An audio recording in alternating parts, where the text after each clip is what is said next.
Welcome to Metaphysical Soul Speak. I'm your host, Elena Fox Starks. Hey guys, I hope you're doing really well in this moment in time, and that whenever and wherever you happen to be on God's green, glorious earth, that you're able to act as if you are able to travel anywhere you want in the world at any given time. Now, this is going to be a little bit of a stretch right now, knowing what we know. The information we have right now is there a global pandemic. It's all over the world, and we can't really travel. And especially, I know 75% of you are actually Americans, 75% of my listeners. And I know our U.S. passport is not good anywhere in the world. We cannot travel anywhere. And that just blows. It's one of the most horrible feelings in the world, at least for me, knowing that I can't just pick up and move to Italy or France. Damn it. I want to go. So we know it's going to take a minute. Who knows what's going to happen with the, virus. And there was a 14-year-old girl who did actually solve the puzzle of the coronavirus. She came up with a protein that once injected will render the virus inert in under 24 hours. I can't remember how many hours supposedly, but you get a shot and bada boom, bada bing, you're fine. And you're always going to be fine. And it's a protein that is in existence in all 6 strains of the virus. And then this other protein, somehow it binds to that protein and then makes the virus no longer the virus. Like so smart. I hope to God she goes on to get her degree in epidemiology. No, I can't say the word. I can't even say it. I thought for sure I was going to attack epistemology. No, that's not it. What is the name of virology? She could be a virologist for sure. But there's a couple of things like, oh my God, biomedical, there's a couple epistemology. I don't know the word. I know my friend Michelle in Florida, who's moving to Austin, is going to be laughing at this one because I know she knows this word. She probably had it on her nursing exams, which she passed, which I'm so proud of her. But anyway, I in fact, I even took a class in kind of this field to kind of study, bacteria and viruses and all that. And I really wanted to go into the field, and what stopped me was this. I am allergic to agar.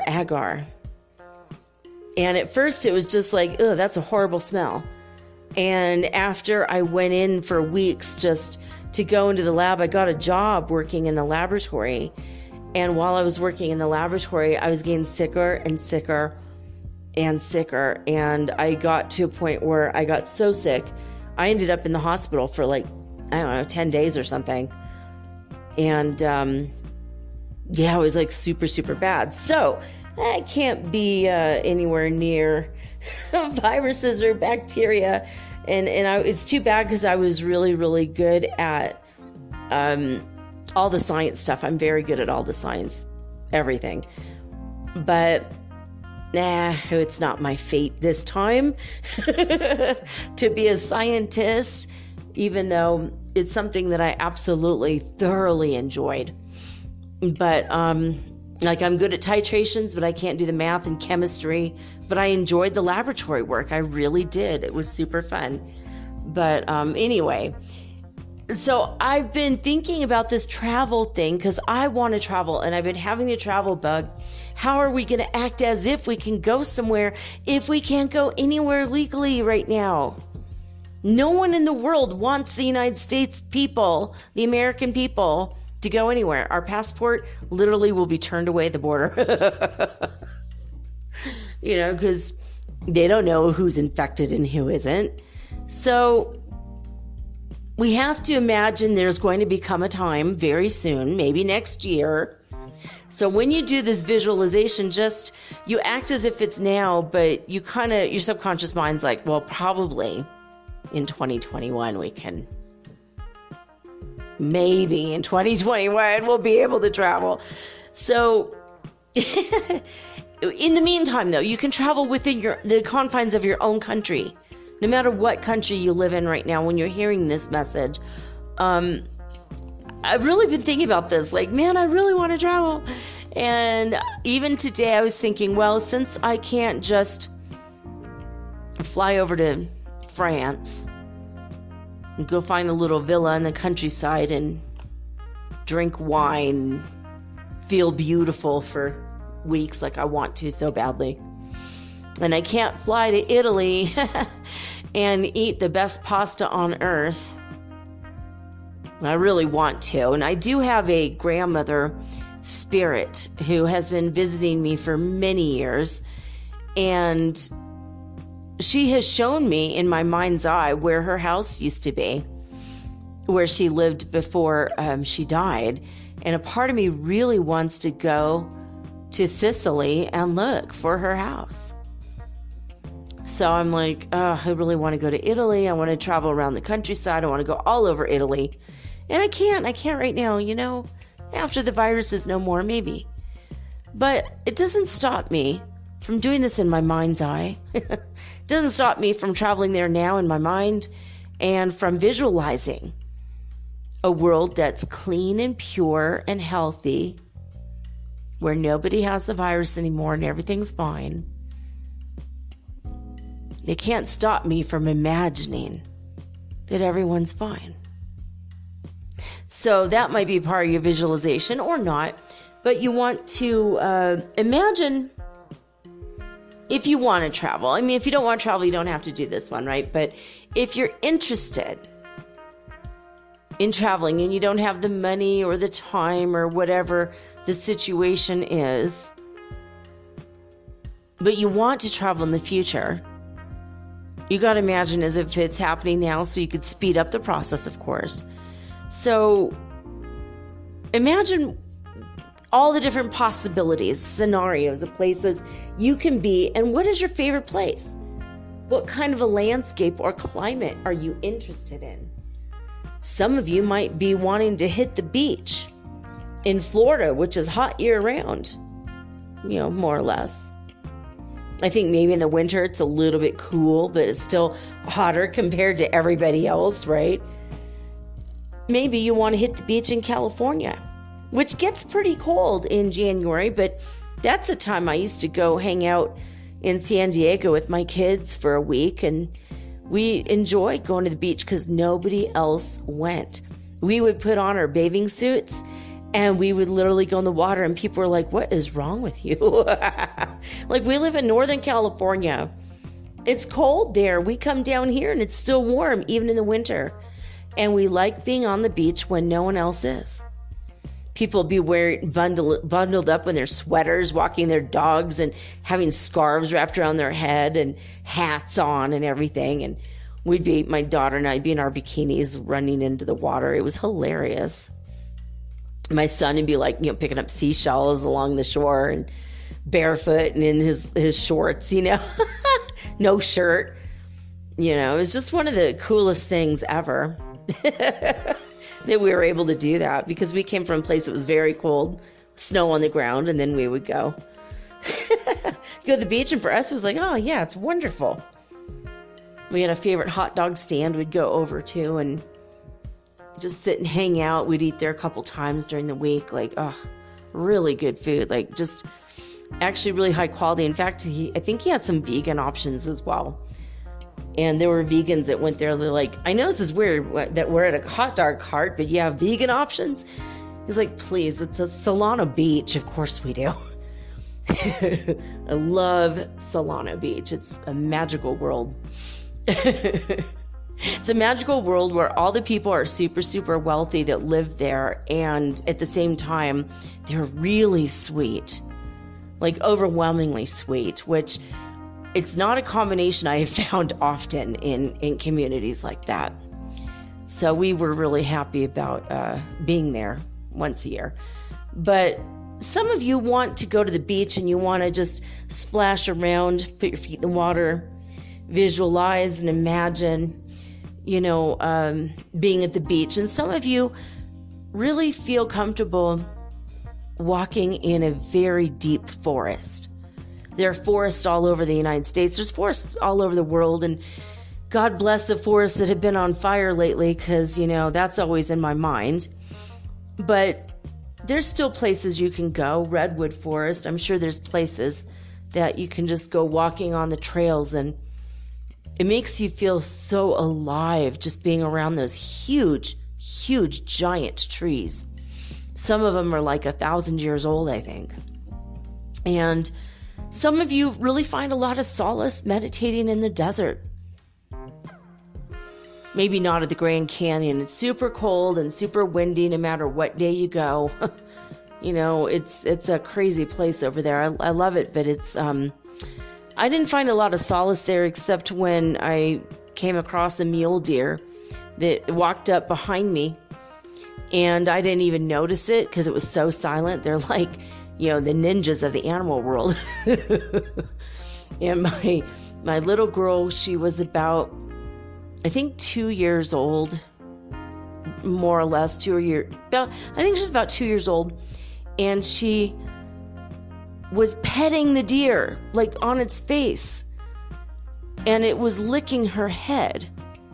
And I didn't even notice, because the wind was so whippy. The wind was whipping through my ears. I couldn't hear a thing. And I turn around, and here's my little tiny girl petting a deer. And the deer's like licking her like that's her child, a doe. And she was there with her 2 fawns. And I was like, oh my God, that is one of the sweetest things I've ever seen. And my daughter's a deer whisperer. And she did this also in our own forest in California where we lived. Our backyard was bordering 60 acres of just forest. And it was owned by the school district, and they didn't have enough money to ever build a school, and I'm sure that they never will. And so it's just going to be forest for like forever and forever. And so the deers would come in, to our yard from this land, and sometimes she would just go out in the backyard and pet the deers, and she'd come back in and say, I'm like, where were you? I was outside petting the deer. It's like, oh my God, this is so crazy. She's a deer whisperer. Anyway, some people feel comfortable with the desert. Some people feel comfortable with like traveling in the summertime when it's hot. You get to wear summer clothes, big floppy hats and flip-flops and shorts. And sometimes your jam is living in a place or being in a place where it's wintry. The winter wonderland. I love snow. The sound of snow just crunching under my boots is one of the most magical sounds I can imagine. In fact, there was a YouTube channel that did ASMR, and one of the ASMR videos was of a man. You hear a man walking and the snow crunching under his boots, and it's like 3 or 4 hours of this. And I loved that. It's like, oh, I can imagine I'm walking around in the snow. Other times when I was really tired, I imagined that some man was like carrying me through, like we're going to go to his cabin where he's going to put me under a blanket and turn on the fire. And it was like really weird. Like I'd fall asleep to this and I had a dream that happened. I'm like, what the hell? Woke up going, oh, it was just the video. But some people really love that winter wonderland. thing, sledding and skiing and cross-country skiing or downhill skiing. Either way, it's super fun. And some of you love to just make snow angels and snowmen and sipping hot chocolate with the marshmallows in it. Like, if that's your jam, it's almost there now, right? In another month or two, you guys will have your winter wonderland in the United States anyway, and in Northern Europe as well. So you can imagine and visualize all the travel you want in whatever landscape. And once you understand where you want to go, landscape-wise, then next comes the visualization.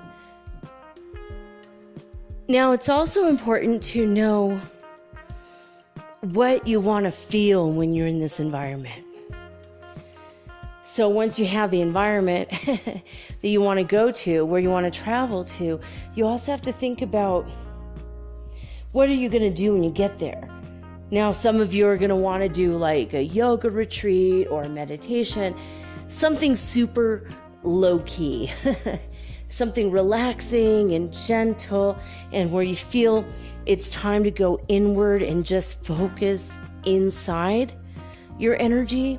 And some of you are going to want to do the opposite. You want to go to a resort and splash around in the pool and look hot in your bikini, baby.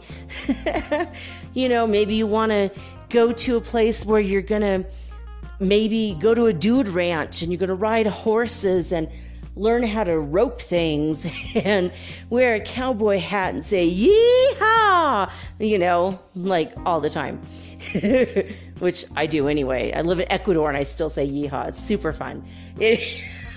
There's some words that you just have to blurt out sometimes. But, it just depends. Some of you will want to do a vacation that's very vigorous.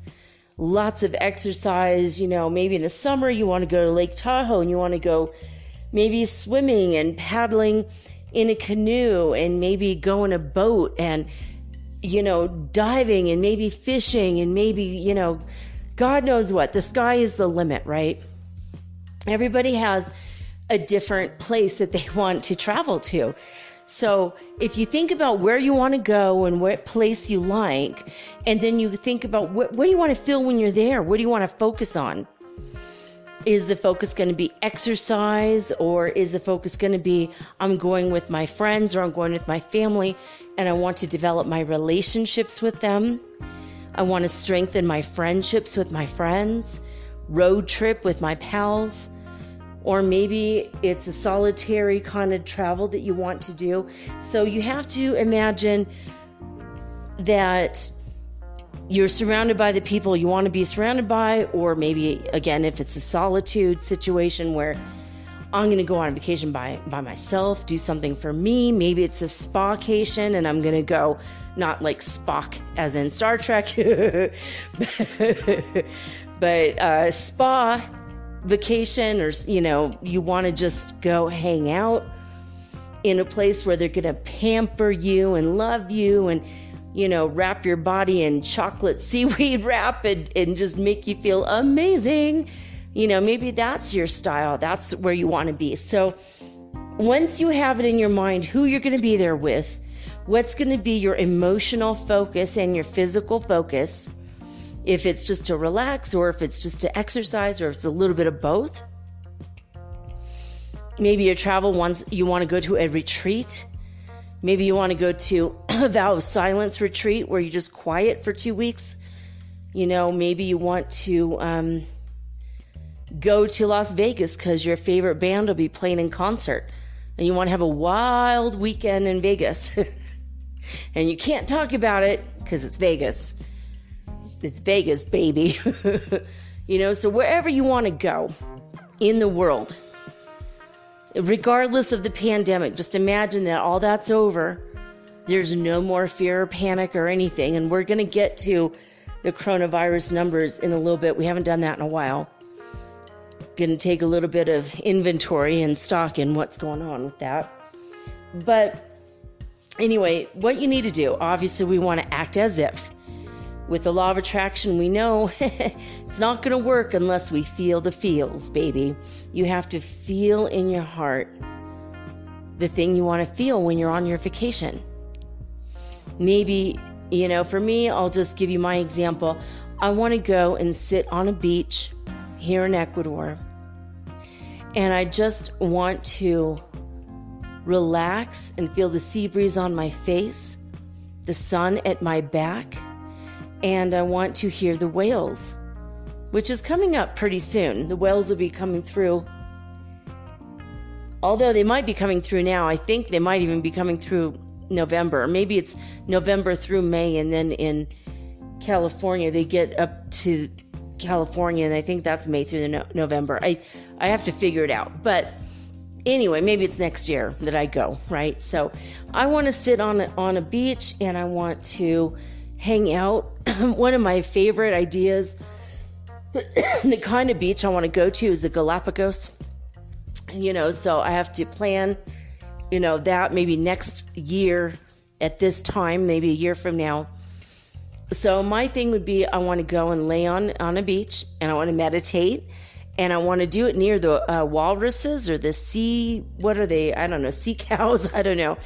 And you're not allowed to touch the animals in the Galapagos, but they are allowed to touch you. And so there's a thing where you could go and you lay on the beach, and if they want to cuddle with you, they will. They'll mosey on over and they'll lay down at your side.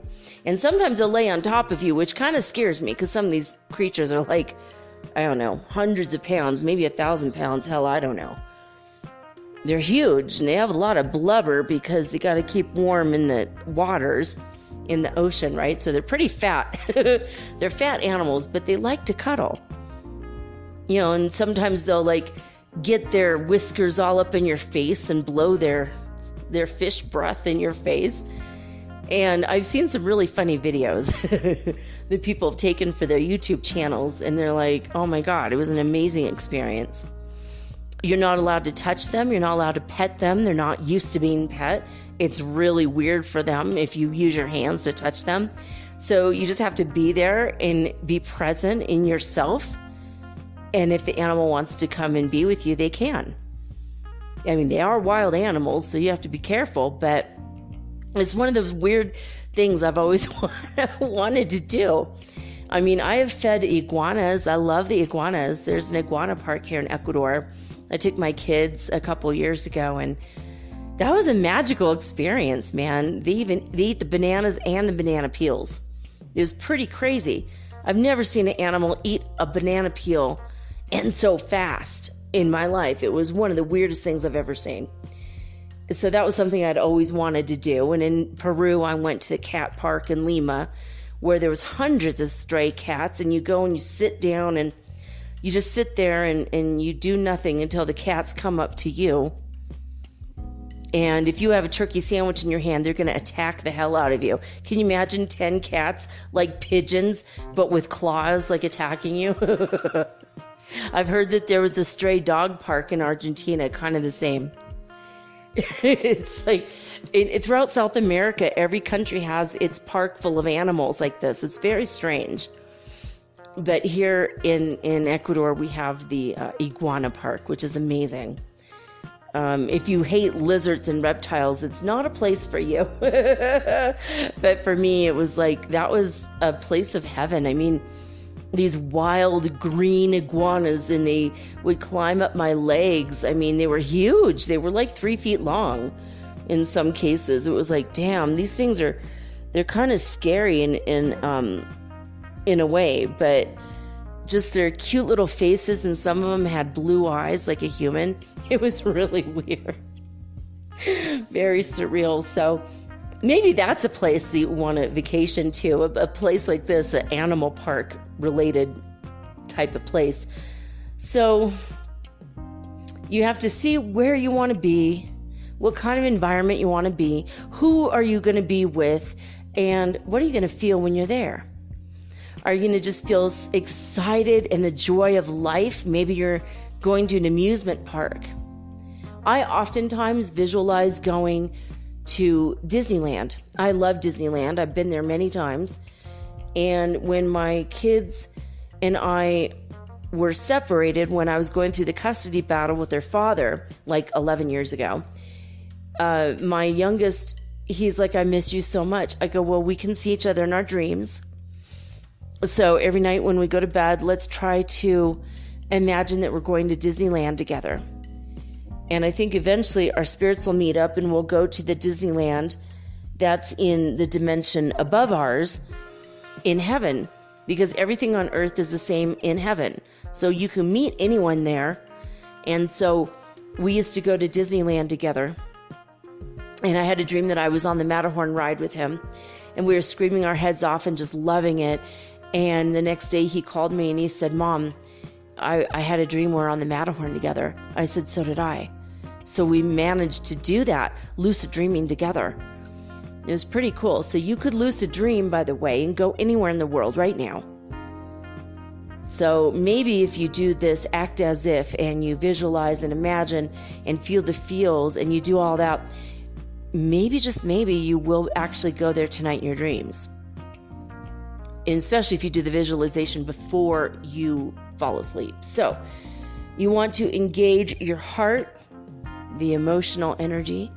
You want to engage your mind. You have to have a good visualization of the picture of where you want to go. You could look up a YouTube video before you do the visualization. That will help you. And just imagine, like, what are you hearing? If you close your eyes and you're in this place, what are you hearing? Is it people chanting? Is it complete silence? Is it a cold mist whipping through the trees? Is it seagulls? What are you hearing when you're there? And just really put yourself in the visualization of where you want to go, where you want to be. You want to impress upon your reticular activating system at the base of your brain. You want to program where you want to be, where you want to go. Impress upon your brain, and then you impress it upon the ether. And you're going to bring this thing to you really, really, really fast. So that's it. That's all you have to do. So what are your affirmations? Remember, I am. I have such a thrill that I am able to be here at Disneyland on the Pirates of the Caribbean ride once again with my kids that are now adults. I am so grateful and so happy that we are laughing our heads off as we sing the Yo-Ho-Ho song on the Pirates of the Caribbean ride. I am surrounded by love and laughter and animatronic pirates.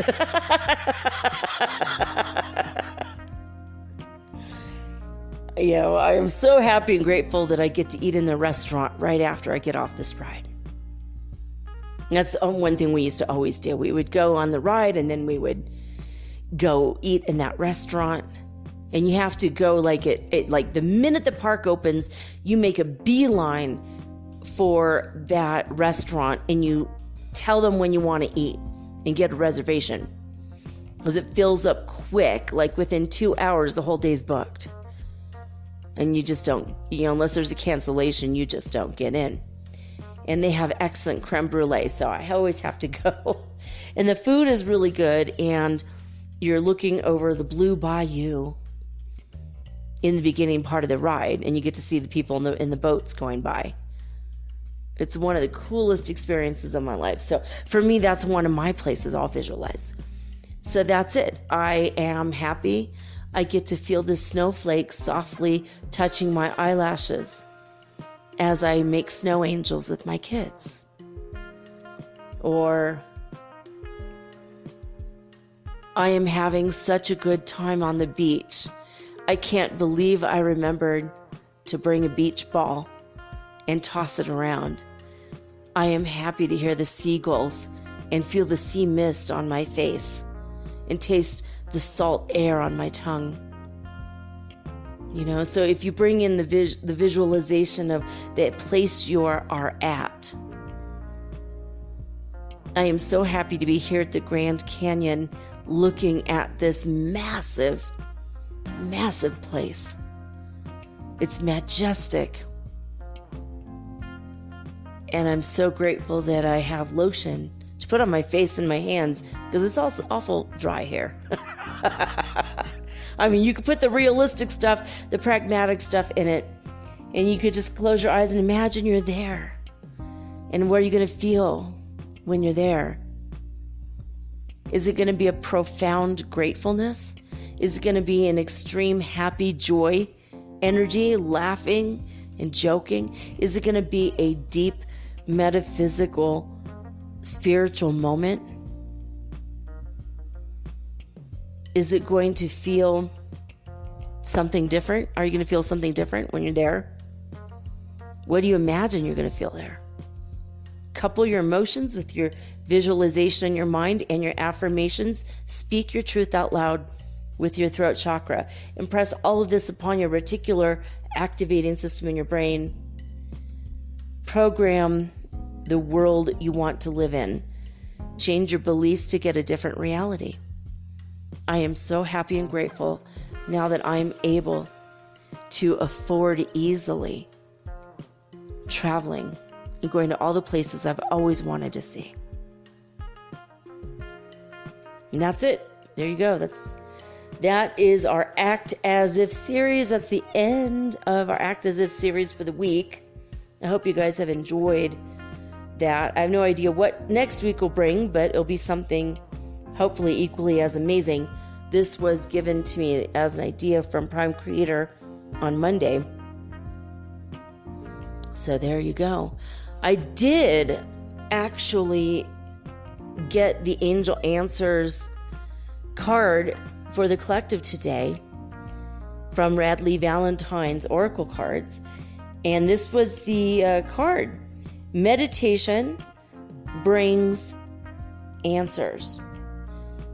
Meditation brings answers. So let me try to look here and see if I can't find... I forgot to have this queued up, so I've got to get the download here. So any topic that I didn't really cover, anything that you want, you could do, the feels and the affirmations for basic things like, maybe there's a $400 sweater and you can imagine it's on sale and you could easily buy it and you're wearing it and you feel cozy and warm in it. Maybe, there's a Birkin bag you just have been dying to get your hands on. Same thing. Maybe it's a car. Maybe it's a backpack. Maybe it's DJ equipment. Anything in the world you want. It could be a material object or an actual event or a thing. One of my children's friends, she's been saying that she longs in her heart to have her first kiss. She's really young and she's like 20. No, I think she's 19. And she's like, I've never had a boyfriend. I've never been kissed. Boys have been interested in me, but I'm not really interested in them. So we have nothing in common. And I'm just looking for that one special person. So if you're in a situation like that, whether you've been kissed or not, but you want to be with that one person that's going to make you feel the most love, the most joy, the most happiness. Imagine you're taking that first step and you're holding their hand and feel the warmth of their hand and feel the softness of their cheek against your cheek. Imagine their hair brushing against your ear when you hug. Imagine their warm embrace. Imagine maybe they have cologne or perfume. Imagine how soft their lips are going to feel as it presses against your lips. Like, really visualize all of that. Imagine what it's going to feel like when they look into your eyes for the first time. And there's a recognition. A soul recognizes a soul. Imagine the electricity tingling through your hand when you first touch their hand, when your fingertips touch their fingertips. There's magic there. Those are all the things that if you imagine and visualize it. I did this when I first met my last husband, and I knew he was the one, and I had just gotten married, and it was horrible of me, but I didn't have an affair. I did not, because I don't believe in that. But every night when I fell asleep, I could not help but imagine that someday in my life, I was going to fall asleep with my head on his chest and his arms around me. And every night I couldn't help but think about it. And I'd visualize it and I'd imagine it and I'd feel really good about it. And because my husband at the time was always a horrible, sweaty mess and he was very hairy, I'm like, here's a pillow between us and you stay on your side of the pillow.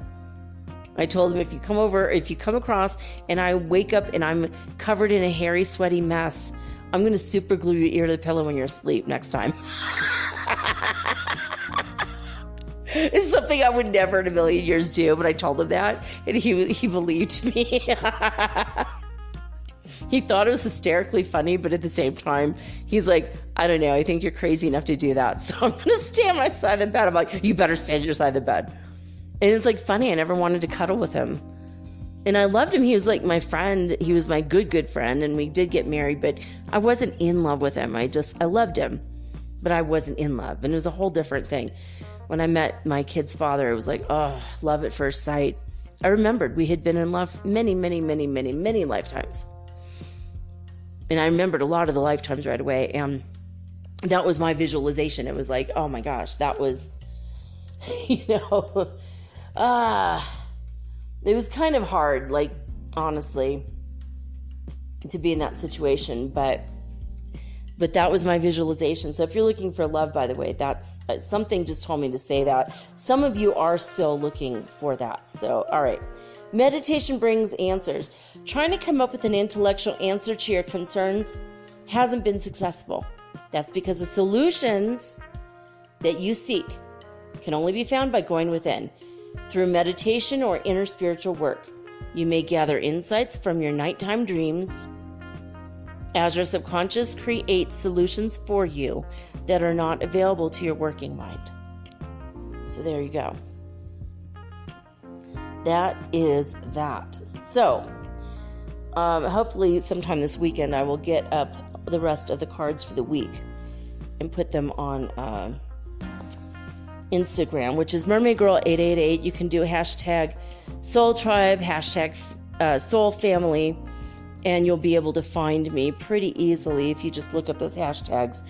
They're not that popular. I try to do popular hashtags just to, build everything, but I always put those so that you guys can find me, and I use those also sometimes on Twitter as well. So, although I haven't been on Twitter in a while, but it's how you find me. And if you want to ever get in touch with me, by the way, just DM me on Instagram.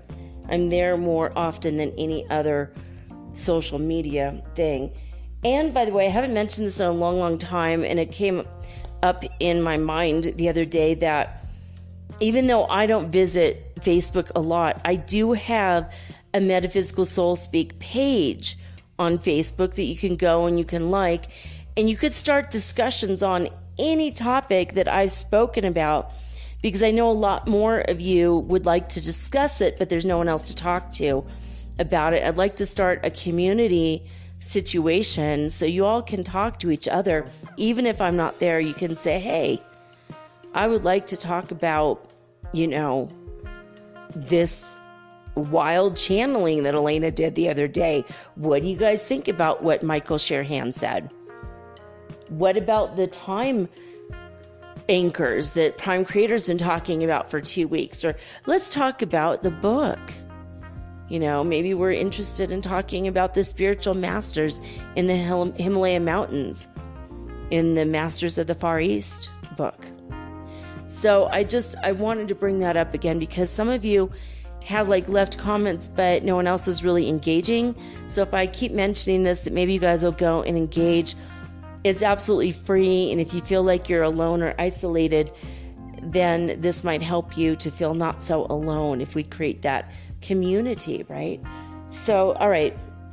Meditation brings answers, though. Remember that. Let's go to spaceweather.com and see what the heck is happening. I'm talking to you guys at 9:56 p.m. Eastern Standard Time because we don't do daylight savings here. Pretty soon, you all in California are going to be 3 hours behind me.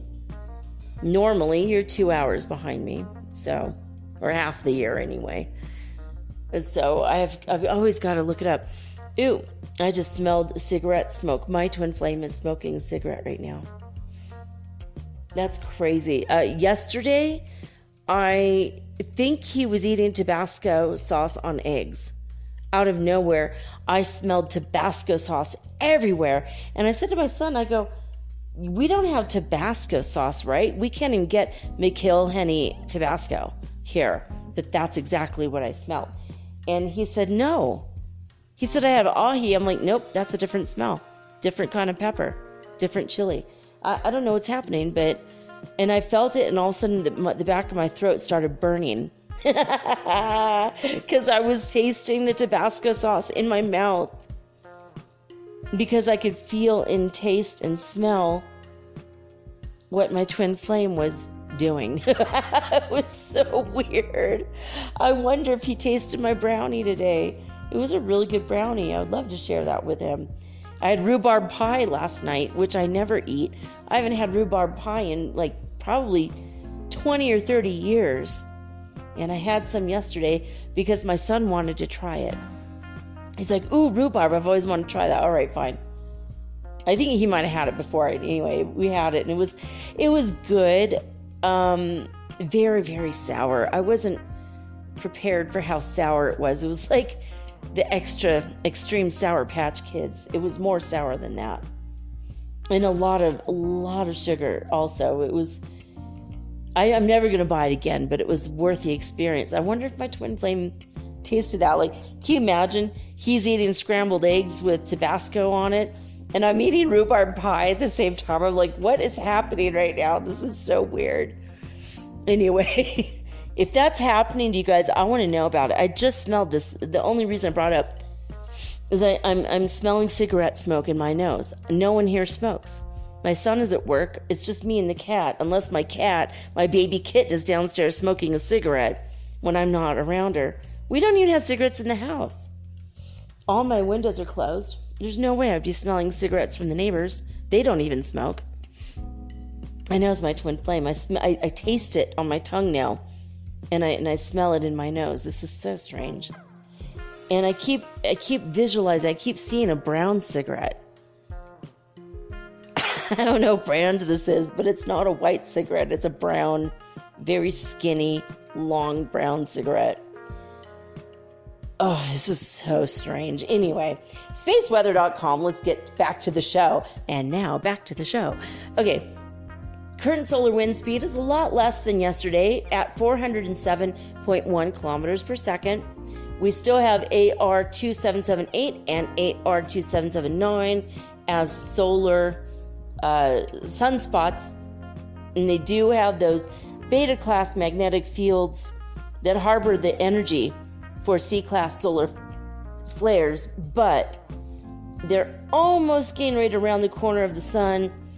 And when those solar flares start crackling and popping off the sun, they're probably not going to reach us. It's just, fingers crossed. But let's see. We do, though, however, have an incoming solar storm cloud. It is a very slow-moving coronal mass ejection. It will be here on the 1st of November. And most of it will miss the planet, but the flanks of it will graze the magnetic field, and there will be aurora borealis alerts on the 1st of November. Now, something flary this way comes, according to spaceweather.com. The biggest sunspots that I just mentioned are about to have company. 2 more active regions on the top part of the sun are poised to rotate over the sun's eastern limb And there's a pretty intense picture if you want to check it out. So this is according to NASA's Solar Dynamics Observatory. And so what we're seeing are plasma-filled magnetic arches of the type that often tower over sunspot groups. The sunspots themselves, if they exist, are hidden behind the edge of the sun. We can't see them, but as the sun rotates, it will come into light.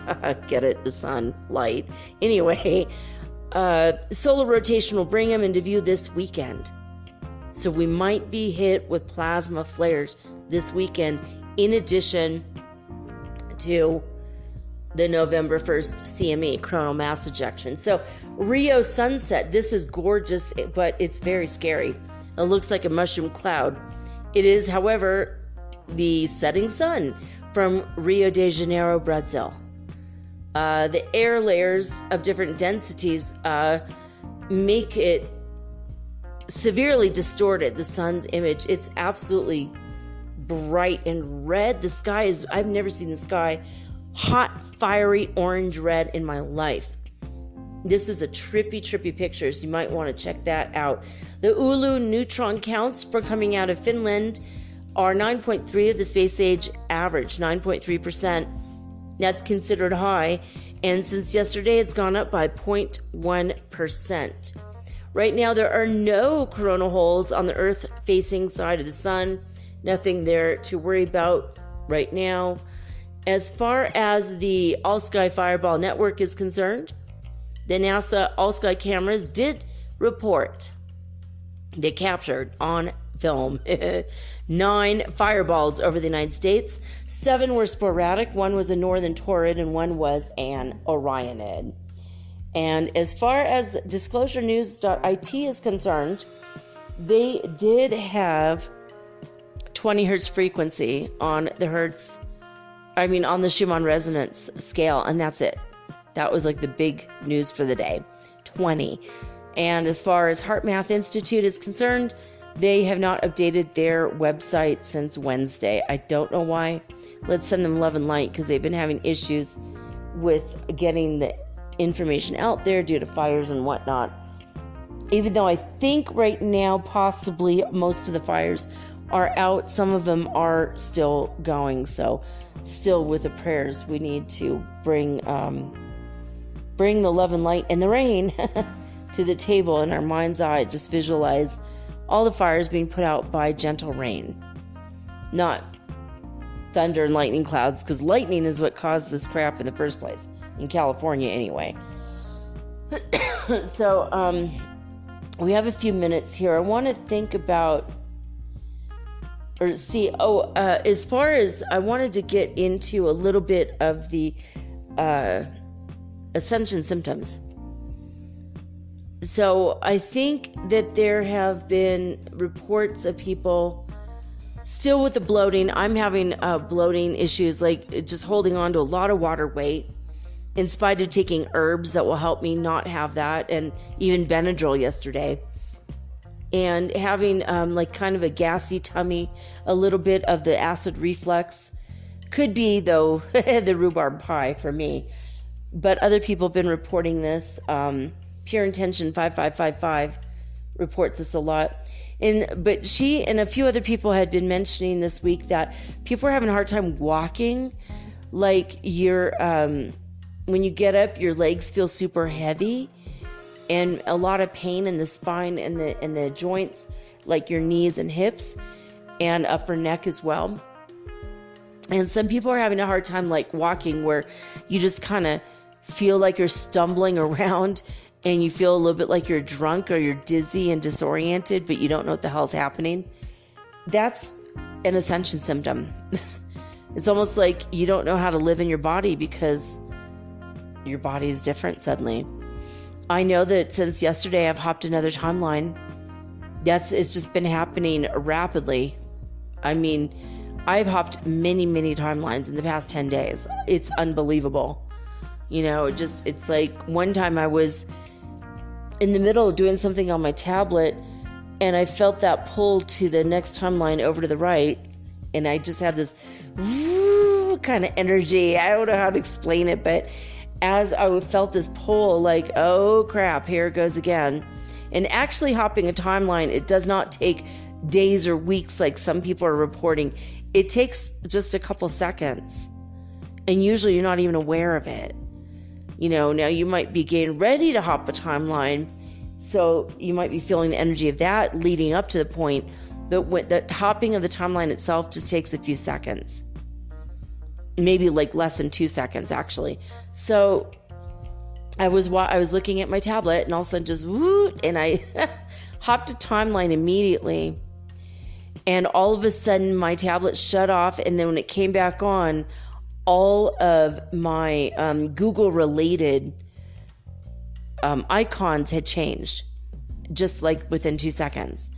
And nothing was downloading, nothing was upgrading, nothing was being changed, because most of my stuff I have to give personal permission for anything to upgrade. So that was very odd. It was like, what? Like, and my son's like, you're being hacked. He's always saying that. And he might be actually right. I don't know, but he might be actually right. So that was a weird one. That was definitely a weird one. A lot of things that I expected, like I told you, like even watching with my son, Modern Family, things that I remember happening in that show, just totally different than what I expected. They pulled a Winnebago over, overlooking a cliff on the ocean. The way I remember it is that the family was arguing and they all got out of the Winnebago and it went over the cliff. That's what I remember. And we watched that episode and they were arguing, and then they got along and started dancing inside the Winnebago. I'm like, I don't remember it that way. So strange. Like, I came from a timeline in which it was a lot more dramatic and a lot more expensive to shoot that scene. So these kinds of things keep happening. Like, that's very strange. My kids remembering a different childhood than what I remember I provided for them. That's been happening for a while. Like, my daughter had a memory that, for example, that I fed them TV dinners every night that I very rarely cooked for them. And in my memory of how I raised my kids, I cooked for them a TV dinner one time, only once, because I wanted them to know how I grew up eating these quote-unquote space-age meals.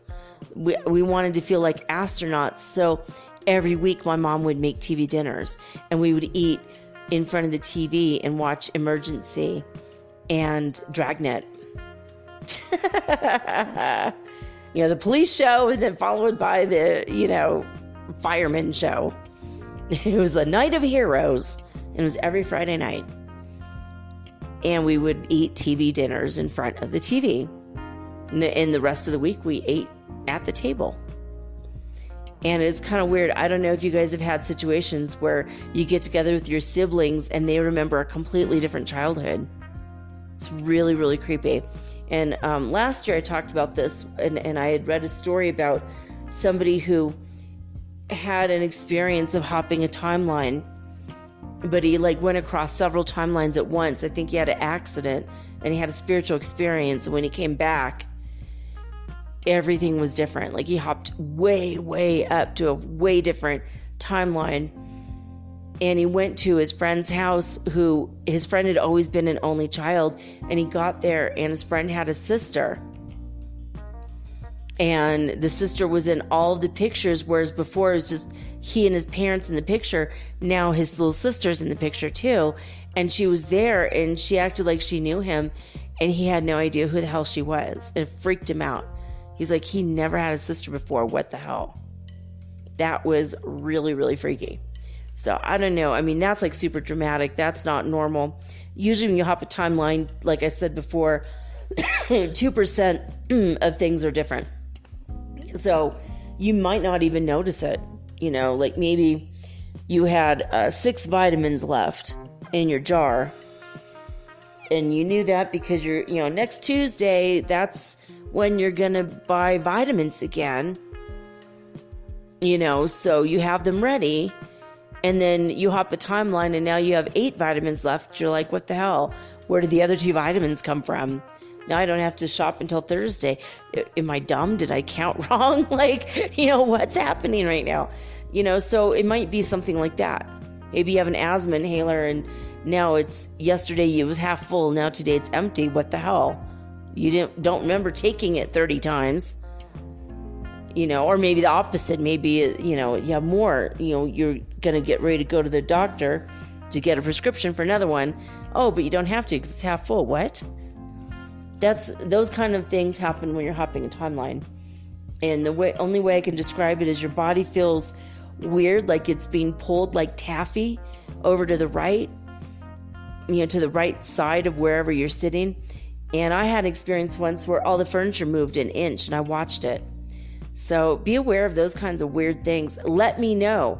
Write about it. Write to me and tell me any hopping of timeline scenarios, anything that you feel like, wait a minute. Yesterday my dog was really bright white and now today my dog's a little bit brassy. Why does she look a little bit yellow or blonde? That's weird. I mean, seriously, hopping timelines it's trippy. That might be why some days I look in the mirror and I look really young and other days I look a lot older. Maybe because I hopped a timeline where I lived a little harder. Anyway, that's food for thought. Well, I still don't have a sponsor, so enjoy the commercial freeness while you still have it. Next week, I'll probably have a sponsor, and if you go back to listen to this, if you're on Monday and you listen to this on Friday, from Friday on Monday or Tuesday, chances are I'll have a brand new sponsor. So hopefully you'll have a sponsor-free day. So you're just going to hear a little 30-second clip or something, and then I'll be right back right after this little interlude. And by the way, this is the night for the Earth Changes Report in the weekly Weird World News. Right after this quick little clip.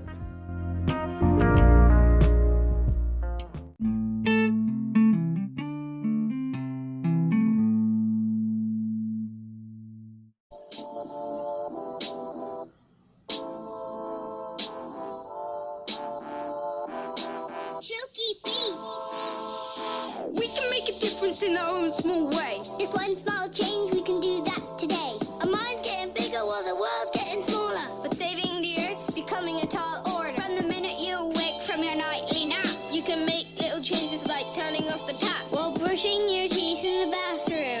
You can cycle or walk your way to the classroom. Cut down the fuel you used to get to school. Pile in, let's cancel.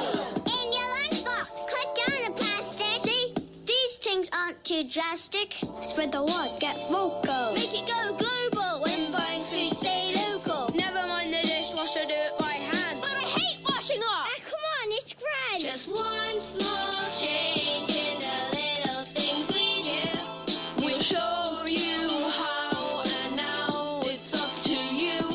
It's our future. It's our earth. We need to protect it for what it's worth. It's our future. It's our earth. We need to protect it for what it's worth. Since we found out the earth was sick, We knew we had to do something quick. The earth is our family and our friend. we need to mend it before it ends. This is our home, so don't destroy it. Everyone should do their bit. Ice caps melting, seas getting high. Homes will be flooded, polar bears will die. The sun's getting hotter, the rain won't fall. I'm afraid we won't survive at all. Recycle the plastic, please, it's free. You don't want that ending up in the sea. It's like people use this planet as a bin. Pick up your trash, that's where you begin. Temperature's rising, we are realizing. We must act now, there's no compromising. Just one small change in the little things we do. We'll show you how, and now it's up to you. It's our future. It's our earth. We need to protect it for what it's worth. It's our future. It's our earth. We need to protect it for what it's worth. If you cut down flowers and trees, you contribute to the mass extinction of the bees. Think of the creatures that don't have a say. There has to be a better way. There's no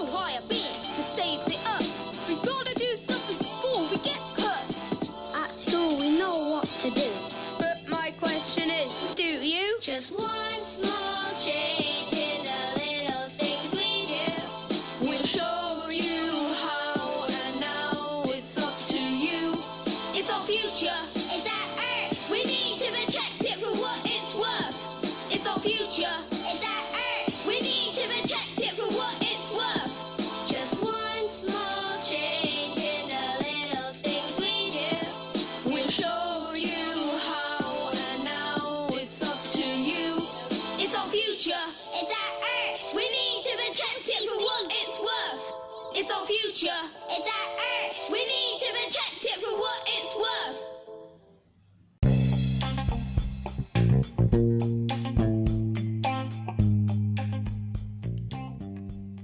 And again, my friends, that is Kappa Boy National Irish School in Ireland. Those kids created that song themselves with the help of their teacher. They made a fabulous video. Please go check it out on YouTube. Kappa Boy is spelled Cappabue.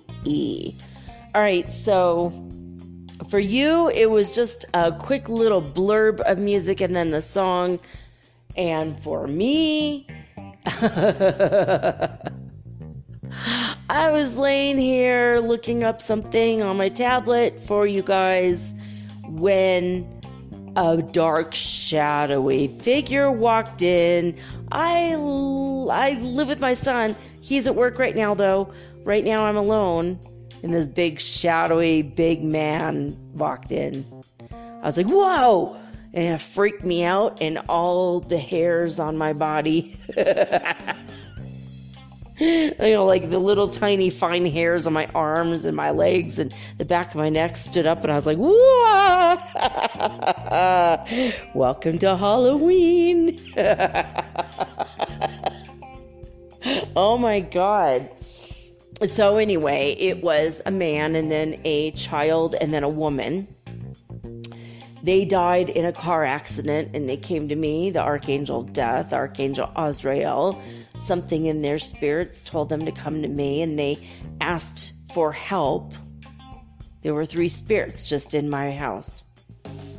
So I put a platform underneath their feet that I created with my breath, opened up a portal because I asked God if they're going to heaven. The answer was yes. I had Archangel Hariel, who is a current acting angel of death, Hariel.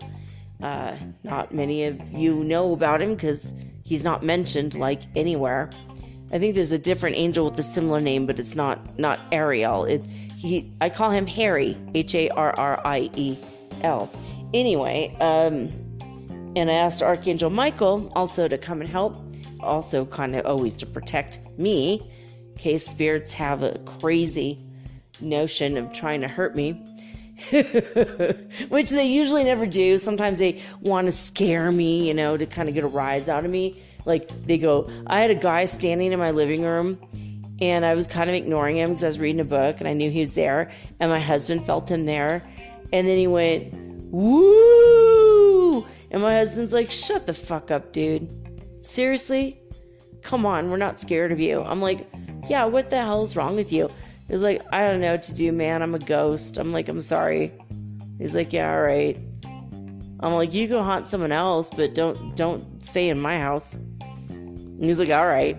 I'm like, you want to talk about anything? He's all, nah, I'm just dead and I don't know what to do about it. I'm all right. I can believe my husband's reaction. Shut the fuck up, dude. Don't try to scare us. Like, what's wrong with you? And then we just started laughing about it. And then he kind of started laughing about it. He's like, yeah, I don't know what I'm doing. I honestly, am I supposed to be haunting people here? I don't really know. I mean, that was before I knew how to open up the platform, open up the portal, put the people into heaven, have their relatives and other angels reach down and grab their hands and pull them up into heaven. I didn't know how to do all that then. I mean, I've really come into my own as a shaman and a psychic medium more than I ever knew I would in my life. But that was my break. You guys are listening to the song and enjoying yourself, probably getting up and boogieing. I mean, that song always makes me smile, makes me dance, except towards the end when they say polar bears will die. I always burst into tears and I can't sing anymore. I just get choked up. I love polar bears. And I've had a lot of polar bear spirits also come over and hang out with me. There is nothing like the feeling of a giant polar bear spirit laying in your bed and you feel like you can't roll over because this massive bear is with you, even though you can't see it. And you really could roll over, but you just feel the energy and you're like, oh, I don't want to be in his way. Yeah, I had a polar bear just moping about because he didn't want to go to heaven yet. He didn't know what to do. He felt like he failed as a polar bear. I'm like, no, you're fine. You did your best. I'm like, did you stay away from the humans like I told you? He's like, yes, I did. I'm like, and you never hurt anybody, dogs or humans? He's like, no, I didn't even see anybody. But I don't know what happened. Like, the ice was there, and then one day it wasn't, and he had drowned in the ocean.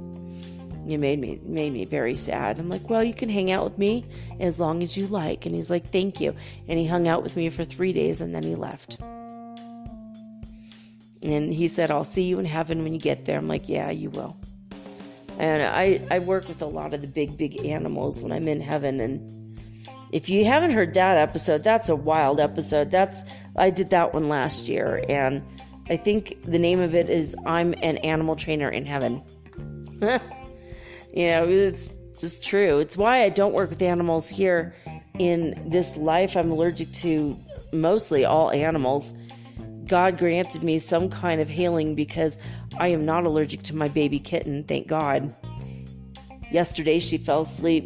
No, the day before yesterday she fell asleep with her little nose, her teeny tiny little nose on my nose. And she slept on my pillow. And we just cuddled all night long. And we've been cuddling all day today.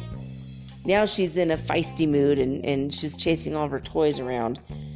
But we hung out all day together, and she meows a certain way, and I unzip my sweatshirt. She hops on in there. I zip it back up, and she keeps her little head outside of the sweatshirt in one paw. And so we have our routine, and that's my familiar report. Anyway, for the day. There was something she did that was really odd. Oh, yeah, she hopped up on the counter when we were asleep. And my son had made bacon, and he left the pan on the stove. So let this be a lesson to you. If you've got kittens or cats, always wash your dishes before you go to sleep. I took a picture of it because there's 2 perfect paw prints in the bacon grease. So disgusting, I know. But I'm going to put it, it's kind of funny. I'm going to put it up on Instagram when I do these others. I'm like, why did you do this, Virgil? He's like, well, I didn't think the cat was going to be up there. I'm like, oh my God. Well, she was. He's like, oh my God, is there paw prints anywhere else? I'm like, no, I think she walked through the bacon pan and then she licked her paws off. And her little tummy's been rumbling. I'm like, oh my God, it's the bacon grease. She licked it off her paws, and there you go. But she likes to go across all the things to get to the water. And she loves it when I turn on the water in the kitchen sink. She's fascinated by the water. So I know she's like a little panther. Panthers like to swim. And here she is, little tiny pantherita. All right. So I'm going to go over the coronavirus news first. Because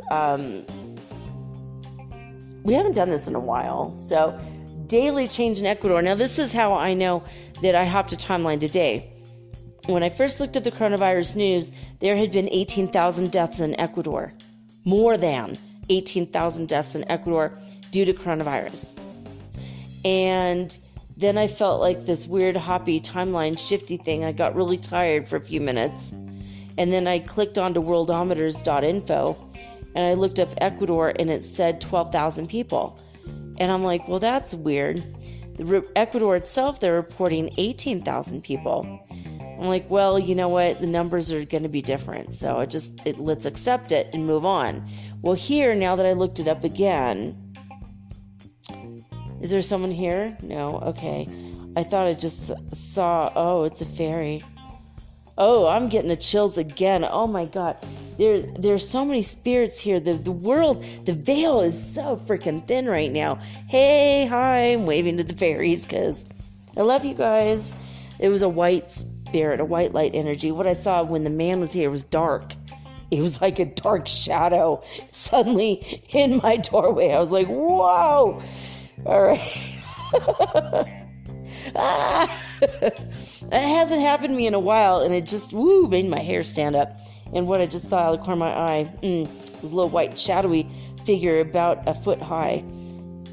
It was like there, kind of rounded the corner, looked at me, and then went back around the corner again. It was a little fairy. I saw her little wings out of the corner of my eye.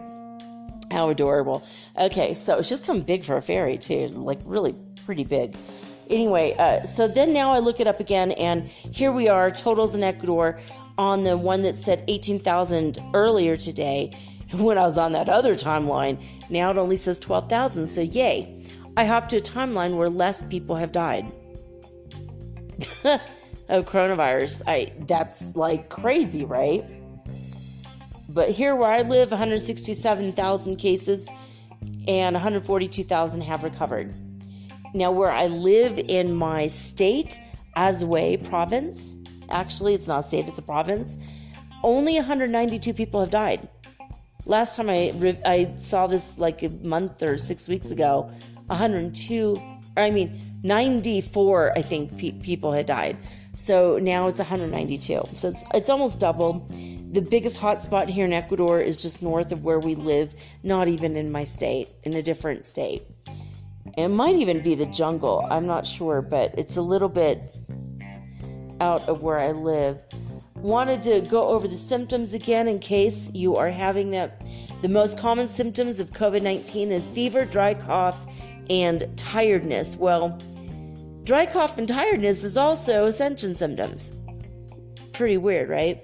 Less common symptoms, aches and pains, sore throat, diarrhea, conjunctivitis, which is when you're having problems with your eyes, headaches, loss of taste or smell, a rash on your skin, or a discoloration of your fingers or toes. Okay, I'm going to tell you right now, except for the loss of taste or smell, I've had every one of those this week.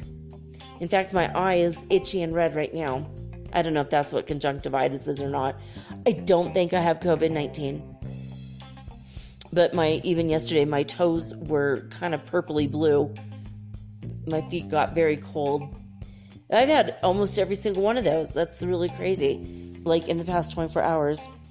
So hopefully, hope to God, that's not because I have it. It's just random. It might just be ascension symptoms too. There's so many things. It's like we just don't know until we know, you know? All right. So worldometers.info has the coronavirus updates. We're going to go over this right now. Just quickly.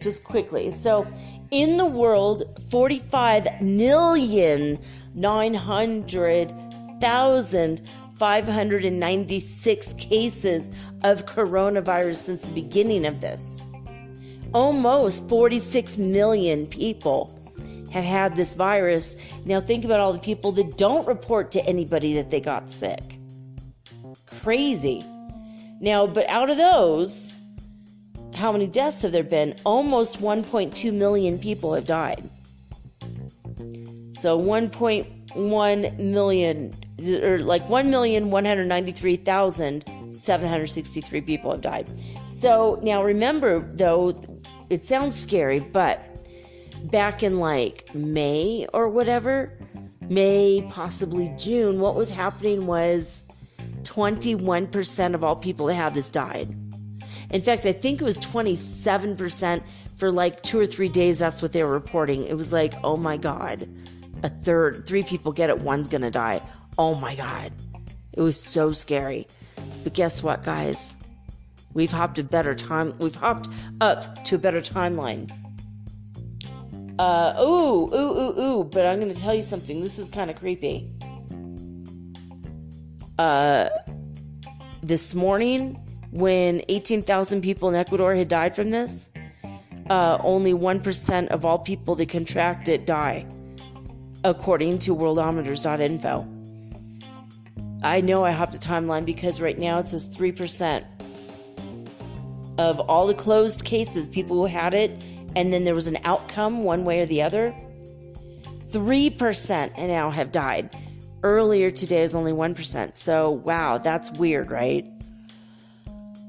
Oh, that's just giving me a weird feeling. But only 3%. I mean, back when it was 27%, that was insane.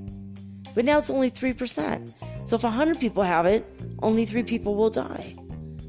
I'm sad for those 3 people and their families. But compared to 27%, that's not bad. We'd like to get down to 0 and eliminate the virus entirely, but that's just what's going on, okay? Right now, only 1% of the people with the virus are in serious or critical condition. And 99% of the people are in mild conditions. So it wasn't always like that. And it's like that now. So there you go. So let's see here. In the United States, total cases of the coronavirus that have been clocked, 9,316,297 cases total in the United States. So like a fifth of all the worldwide cases were in the United States now. Second highest country with the highest amount of cases, India, with a little bit over 8 million. And then the third is Brazil with over like 5.5 million. And then after that, Russia with only 1.5, almost 1.6 million. And then after that, France, and then Spain. And then the next three, Argentina, Colombia with 1 million cases, and the UK, and then Mexico. They're both in the 900,000 range. So, let's see, about 421 people have died today in the United States. In Mexico, 516 people died today. I don't have the other numbers because, the clock, when it changes past midnight, the numbers don't come up for another, 18 hours or something. So, total deaths in the United States, 235,159. My prediction is there'll be 250,000 people on Election Day will have died from coronavirus. Just saying. And the next highest amount of deaths, I think, 159,562. That's in Brazil. In India, 121,000, a little bit over. So those are the numbers. I'm not going to go over more. If you want to check it out, though, worldometers.info. You could find out anything, even the local. You could even look up the local, what was I going to say? Oh, flu, so you could look up local area or the whole wide world for the flu. Some people are claiming that the flu is not, is worse than the coronavirus, and it's like, no, I'm sorry to say, 3 times more people have died from the coronavirus now than the flu, I think is what Trevor Noah had reported. But some people are still hanging on to the idea that it's not that big of a deal. It's like, it's not if you don't have,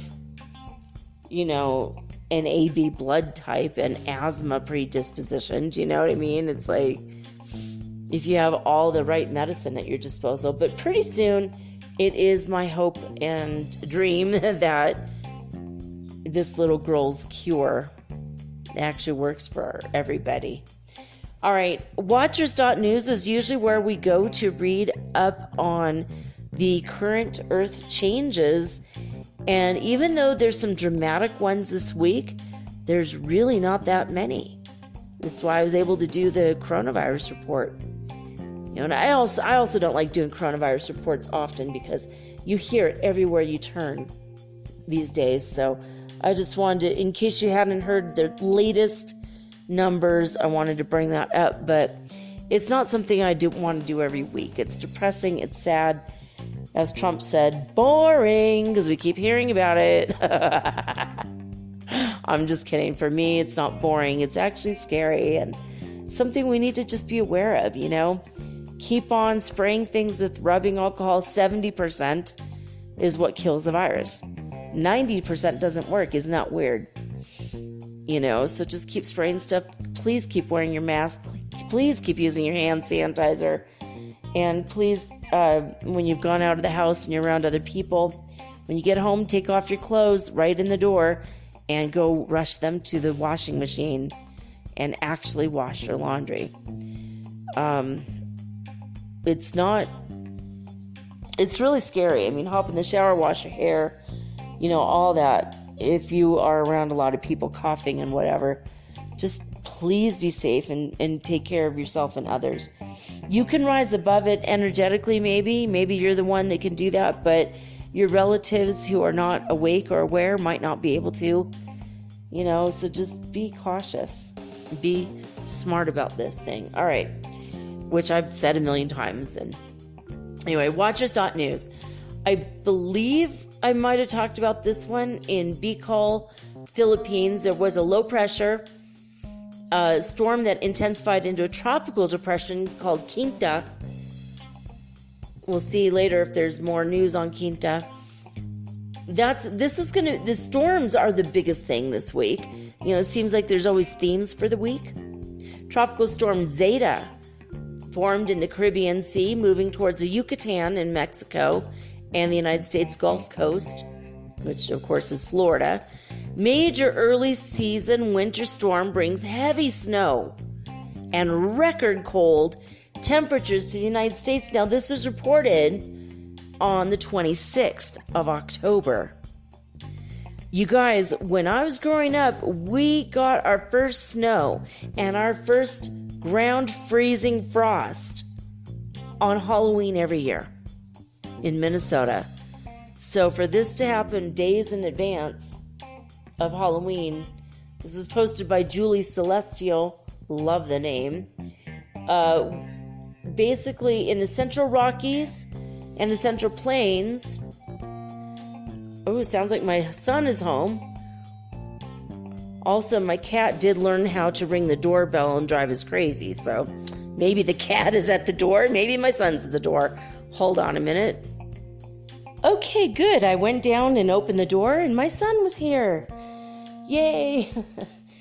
We're gonna have a nice hearty stew that he made that's been on the stove all day. Whew, I had to run back up the 3 flights of stairs to finish the show for you guys. So it wasn't the cat with the false alarm, because there's the alarm thing, the doorbell, it's hooked into the wall, and sometimes she'll walk up to it and just like slap it. And then we're like, oh, someone's at the door. That's weird. I'm not expecting anybody.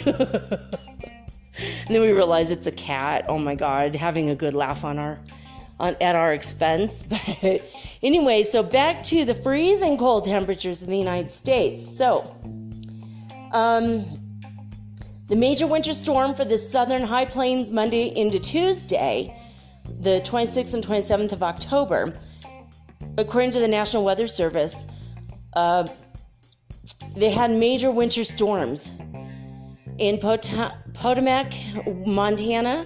Potomac, I don't know how to pronounce that. They recorded negative 29 degrees Fahrenheit or negative 33 degrees Celsius on Sunday. This is the lowest temperature at an official climate site in the U.S. this early in the season. So these are record cold numbers now. There was freezing rain and sleet forecast to develop over portions of the southern plains this week. Record cold temperatures expected to engulf the affected regions for the whole week. There have been storm warnings, winter storm watches, winter weather advisories, and this has been throughout central and southern Rockies into the plains as far south as West Texas and Oklahoma already. I can't believe that. Heavy snow started in Washington State, northern Idaho, and Montana on the 23rd, last Friday. So, wow, they had 25 inches of snow. That's over 2 feet. 63 centimeters of snow already fell southwest of Helena, Montana. Well, that's good ski country, at least cross country. Wow. I guess you can make a Halloween snowman. Oh my God.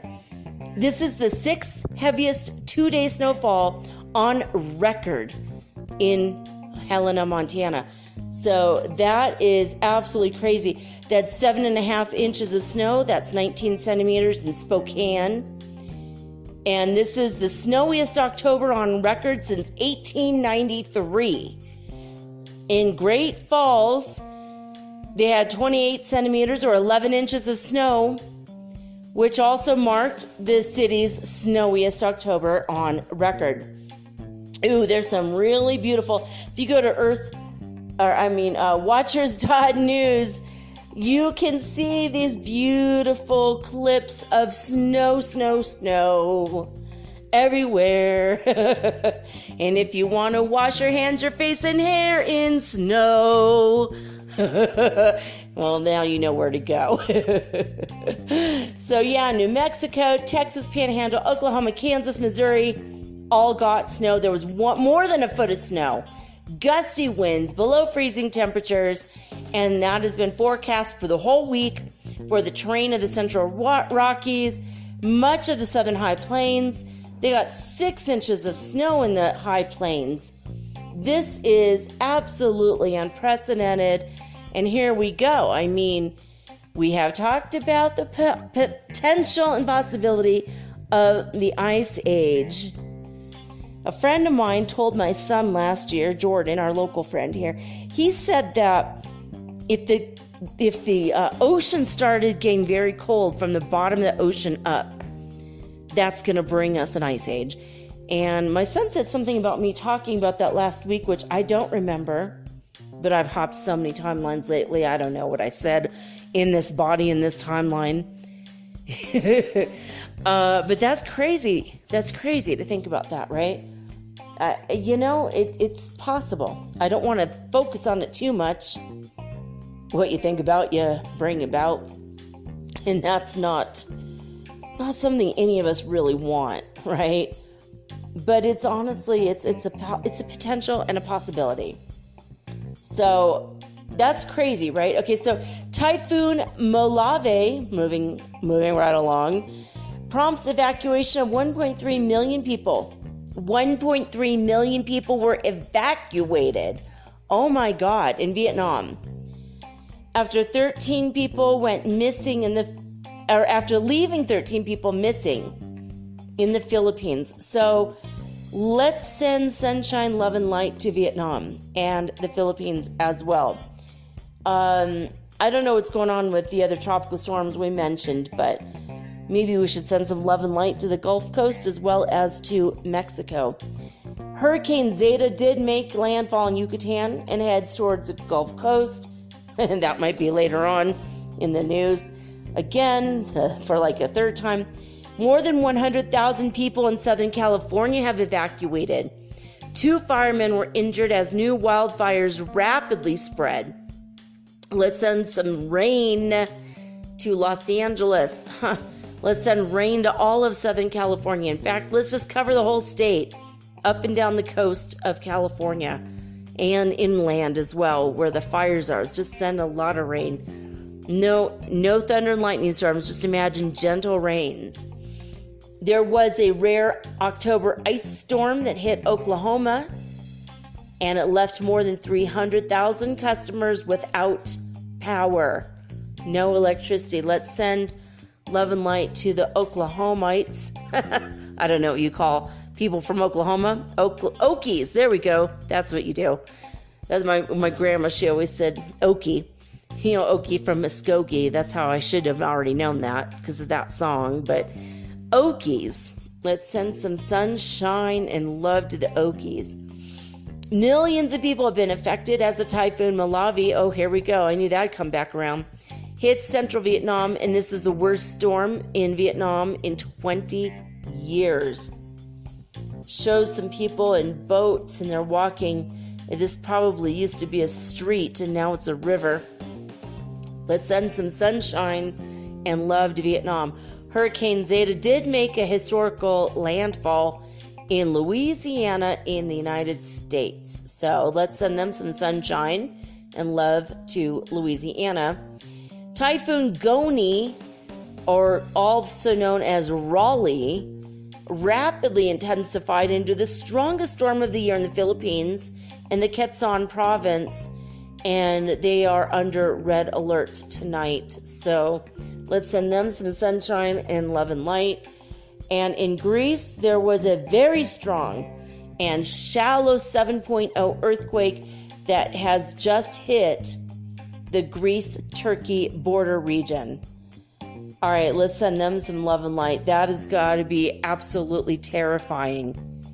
That's like 100 times stronger than the earthquake I was in which was a 6.8 in the 1994 Northridge quake, and that was really intense. So I cannot imagine 100 times stronger. Let's send love and light. When it's 6.8 and you go to 6.9, that's 10 times stronger. And you go to 7.0, that's 10 times stronger than the 6.9. So 10 times 10 is 100. It's 100 times stronger than what I lived through. I can't even imagine. So let's just send some love and light their way. Let's round out the evening with some really funny news. What do you guys think?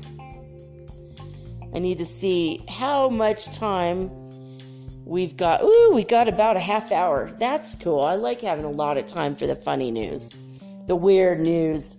We can all use some good news and weird news and strange and odd stories. Always makes my day. So, and I don't even look at this stuff unless I'm doing this for you guys. So I've never heard of these before, and here we go. I'm looking on Reuters.com. You spell that Reuters, Reuters.com /news/ oddly enough. So here we go. Let's go through the headlines. An Israeli girl makes a splash with her pet snake. Oh my God, this snake is enormous. This is a massive, I think it's a python. Yeah, it's her pet python. It's a white and yellow one. What is that called? When they don't have the colors because they're genetically mutated. Albino. Thank you. God just told me. All right. 8-year-old Inbar likes to cool off in her small backyard pool in Israel with her favorite swimming buddy, which is her pet python. That's terrifying. This thing is 1, 2, 3, 4 times longer than she is tall. And this thing is thick, man. That's a huge snake. That's definitely odd. I'm going to go read this article because this is freaking hilarious. Trump or Biden? Peruvian shamans try to predict the United States election winner. Now, if you look up reading Trump or Biden, and do that as a search, or Trump or Biden reading, or Trump or Biden tarot reading, or Trump or Biden psychic prediction, and you do a search on YouTube, you could spend hours watching. Every other one's going to say Trump, and then the other ones are going to say Biden. It's like nobody, but they all pull the same cards from the deck. It's so insane. It's like the energy is so chaotic around this, there's no way we could predict it. There's just absolutely no way. Like, Biden is only leading by 8%. Can you believe that? Like, according to Fox anyway, and who knows, they might be lying. But I thought that everyone going out to vote would just absolutely be voting for Biden. But that's in the polls. That's not, they haven't tallied the ballots yet, who voted for who or whatever. They haven't even released any of that information, just so you know. So Peruvian shamans try to predict the United States election winner. Well, let's see, in Lima, of course, probably in the market of the Brujos. Incense smoke, flowers, and photos of President Donald Trump and Democratic rival Joe Biden were seen as Peruvian shamans performed an ancestral ritual on Wednesday for the U.S. elections. But there's little agreement about who's going to actually win the ballot. Chanting and blowing into a traditional Andean shell instrument, the shamans, dressed in multicolored garb, invoked the Pachamama. That's Mother Earth. That's the spirit of the earth, and they call it Pachamama. For the U.S. vote to take place in peace. Oh, thank you. Thank God. Without any attacks, without any witchcraft between the rivals. Shaman teacher Anna Marie Simeon during the ritual held in a low-lit room in an old building downtown Lima. She said she's in favor of Biden, but this is why we're cleansing him. We have seen that everyone is attacking him with witchcraft, with a black doll, with a voodoo doll. They are shadowing to remove him, said the shaman with necklaces wrapped around her neck. Why is he saying that? That's weird. During the ritual, shamans dressed in Andean ponchos and cloaks rubbed medicinal plants, fruits, and even a live snake on photos of Democratic Biden and Republican Trump. What the hell? Why are they rubbing snakes on them? This is a very snaky episode. According to Reuters Ipsos poll on Wednesday, Biden leads Trump nationally by 9 percentage points. Yes, what did I just say? Fox is reporting 8%. With 50% likely voters planning to cast ballots for Biden and only 41% planning to cast ballots for Trump. It's that high for Trump? Are you kidding me right now? Oh my God, people are more deluded than I thought. Okay. Good energies to Mr. Donald Trump, says the master shaman Pablo Torres, carrying the snake on one of his shoulders after squirting a strange liquid from his mouth onto the image of Trump. What? Why? Because he is deserving. He needs good energies, good vibes from his followers, and we are supporters of the gentleman, and he will win. He is a winner. Oh no. So even in Peru, the shamans don't even agree on who should be the president of our country. Okay. Thank you for getting involved with our politics with your magic. That's crazy. I mean, all right. I'm not even going to go over that again. A Thai hotel has sought a deal with a guest facing jail time over bad reviews. What? A Thai island hotel will go into mediation with an American guest who faces up to 5 years in jail after this person filed a criminal complaint against him over negative online reviews. So that's weird. I don't think I want to get into it though. If you guys want to go to Reuters.com, you could check it out yourself. All right. 50 meters up and 2 apart. Belgium's Dinner in the Sky relaunches. Wow. Okay. Well, they have some new socially distanced feel to it. But you can still have dinner in the sky in Belgium with the newly implemented COVID-19 measures. Great. An AI robot serves customers in Seoul, Korea in a restaurant. Aglio Kim, a trolley-like robot, uses artificial intelligence, is delivering food to customers at a restaurant in Seoul. This is in order to eliminate or minimize human contact, and it helps ensure social distancing. So, well, that was very sweet of Aglio Kim to hop on in and help the humans with his AI botness. That's like so strange. Wanted animal godparents for Chilean zoo in a bleak year.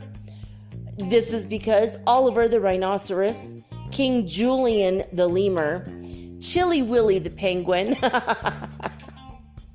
and their friends are urgently seeking sponsors for their bed and board in a Chilean zoo, as visitors have dwindled to zero with the arrival of coronavirus.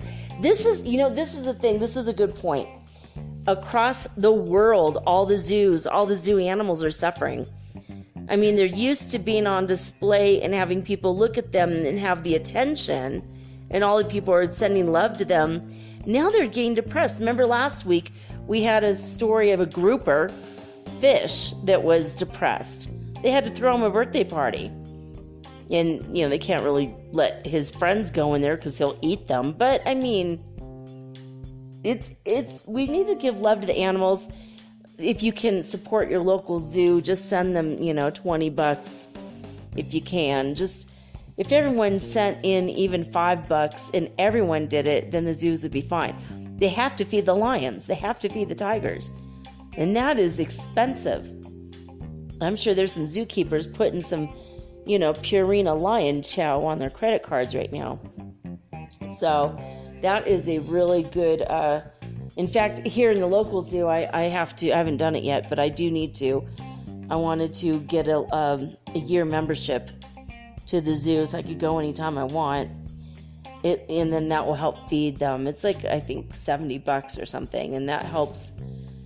I mean, that will only feed a lion for like 2 weeks, but maybe it'll feed the birds for a month or two. But they're like in the news all the time. They're mentioning it here. So moving right along, Belgian city finds its former mayor's heart in a fountain. Wait, what? Ooh, for years this was just an urban myth. Then the diggers moved in and they found out it was true. Holy crap.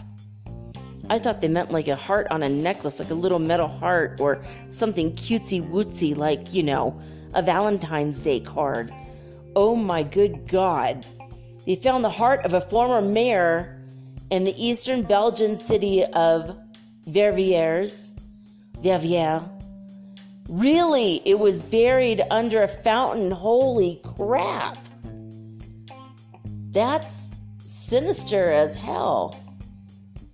All right, I don't even want to read that. That's too creepy. So with songs and sedation, well, that sounds like my Saturdays. I mean, okay. With songs and sedation, experts aim to rescue Kavan, the Islamabad elephant.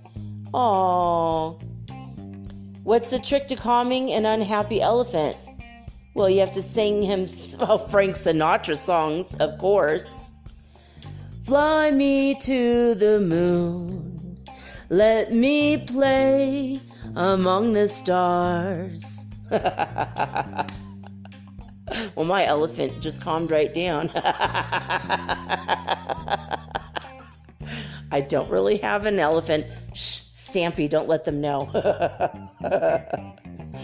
Okay, so according to one of the vets tasked with assessing whether Kaavan can be moved from poor conditions in a zoo in Pakistan's capital to a sanctuary in Cambodia. Let's all send love and light to Kaavan, the Islamabad elephant. He needs a better area than Pakistan. He's not happy. Imagine him being transported gently and safely to Cambodia. Cambodia is pretty cool. So, all right. Investigators have launched over 150 probes in French horse mutilations. Oh my God. And the horses died, so they were killed. So they had 150 probes into a spate of killings and mutilations of horses all across France, according to the agricultural minister Julien de Normandie.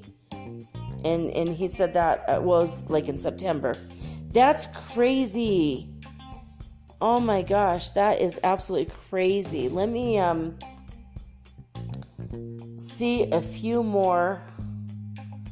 As Rome boosts micromobility, some complain of e-scooters gone wild. What? In Rome. They're a far cry from the ancient Roman chariots immortalized in the 1959 classic movie Ben-Hur, which, that's funny they would mention that movie. My father-in-law worked on that movie, and he met Charles Heston. He was a lighting guy, and he did electrician stuff and lighting stuff. And he, with Uncle Warren, we call him Uncle Warren, but he's, I divorced my husband, and so they're all ex-in-laws now, and also dead, but God rest their souls.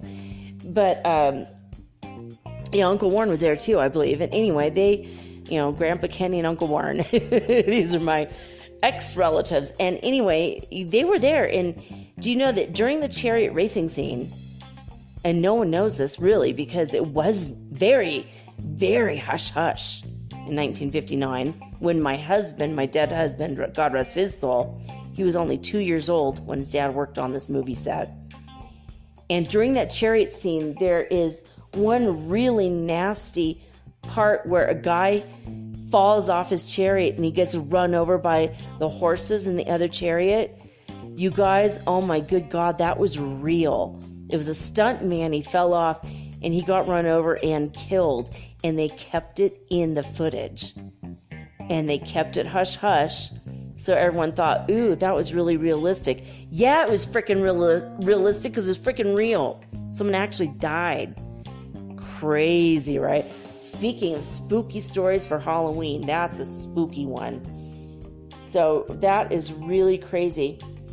So they're saying that these e-scooters, according to the critics, they can be just as dangerous as the chariots in Ben-Hur.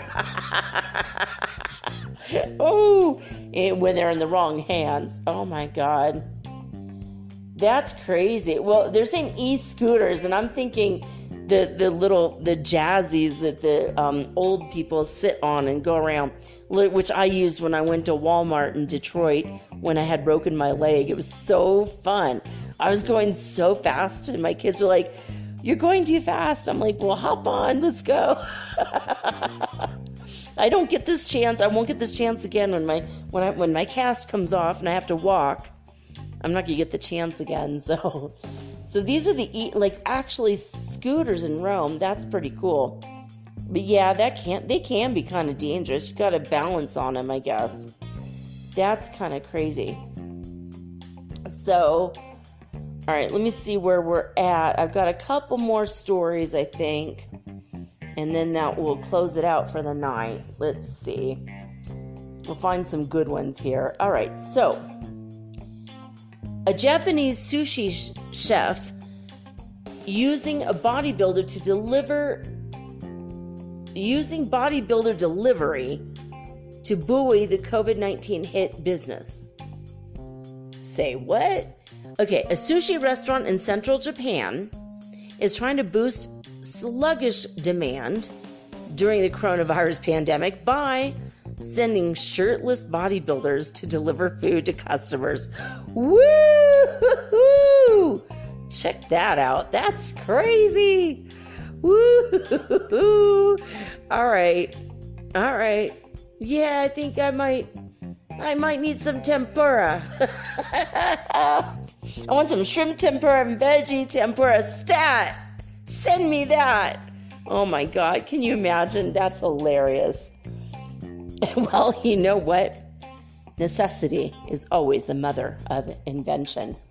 That is really, really crazy. So let's see if there's anything more. That one maybe just takes the cake, or the beefcake, as the case may be. That's really amazing. Let's see. Oops. Bare necessities. Furry visitor on the prowl in a California store. Ooh. Northern California. In the supermarket last week, one visitor likely had one thing in mind, only the bare necessities. Oh my God. A bear. Okay, well, I'm gonna read this one. This might be the last one. All right, so okay, here we go. Shoppers at Kings Beach Safeway in Lake Tahoe. Oh my God. You know what? I have shopped there. In fact, the very last day I spent in Lake Tahoe with my kids, we shopped there. You know what? They've got an excellent deli section, but it's just the right height where I bet the bear could eat directly from those little trays of food. And they have excellent Chinese food. I mean, if you get it fresh. If it's a couple hours old, it's not so much. Okay, so shoppers at Kings Beach Safeway in Lake Tahoe found an otherwise routine trip to the store on August 25th. My birthday! My bear birthday! I love bears. I wish I could have been there. I would have been all, come here, baby. I would want to pet him, of course. Oh, there was an inquisitive bear in the produce aisle, which is right next to that food. Oh my gosh. According to the video footage, we were just calmly arriving at the store, said shopper Ruby Navarez. She said, I didn't even imagine what we were going to find. But as far as I knew, this is the second time this has happened. You know, I did hear when we were there, and we were there in the wintertime, but we had heard that earlier that year that there was like a bear walking around the parking lot. I guess it finally got the nerve years later to go in. That place is wild and beautiful. Like, only a couple blocks from there is a beautiful Lake Tahoe. When I first did my show way back in the day, in the very first episode of Metaphysical Soul Speak was literally 2 blocks from where this story took place.